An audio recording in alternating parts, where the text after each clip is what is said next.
अस्सलाम वालेकुम दोस्तों। तो आज की वीडियो में हम बात करेंगे कि आप जो है 2500 सब्सक्राइबर जो है वो किस तरीके से फास्टली गेन कर सकते हैं, वो भी सिर्फ और सिर्फ जो है 25 दिनों के अंदर अंदर।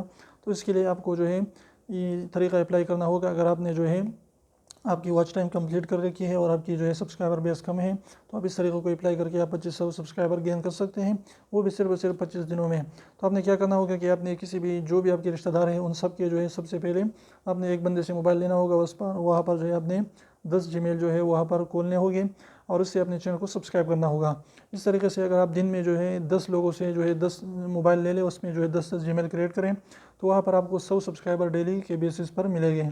तो इस तरीके से अगर 25 दिन की बात करें तो 25 दिनों में आपको 2500 सब्सक्राइबर मिलेंगे। तो ये तरीके अप्लाई करके आप अपने सब्सक्राइबर बेस जो है बढ़ा सकते हैं। लेकिन ये बात ज़हन नशीन रखिए कि इसमें जो है आपको कोई भी वॉच टाइम जो है कोई भी इससे जो है सारी व्यूज़ नहीं आएगी, क्योंकि वो बंदा उसको खोलेगा नहीं तो व्यूज़ कहाँ से आएंगे। तो बस आप अपने सब्सक्राइबर को जो है इस तरीके से जो है बढ़ा सकते हैं, यानी उसको पूरा कर सकते हैं। लेकिन इससे जो है आपको कोई भी फ़ायदा नहीं होगा। और अगर वो बंदा उस ईमेल को जो है 2 साल के अंदर अंदर नहीं खोलता है एक भी दफ़ा, तो वो खुद ब खुद जो है वहाँ से ख़त्म किए जाएंगे, टर्मिनेट किए जाएंगे। तो बस आप अपने चैनल को मोनेटाइजेशन के लिए अप्लाई करने के लिए वहाँ पर जो है ये तरीका अप्लाई कर सकते हैं। तो अगर वीडियो अच्छी लगी तो प्लीज़ जरूर लाइक कर दीजिए, चैनल को सब्सक्राइब करना ना भूलें। और सब्सक्राइब को जरूर दबाए, बिल्कुल फ्री, एक भी इसका पैसा नहीं लगता। तो अब इसी करने का जो उसको प्रेस कर लीजिए।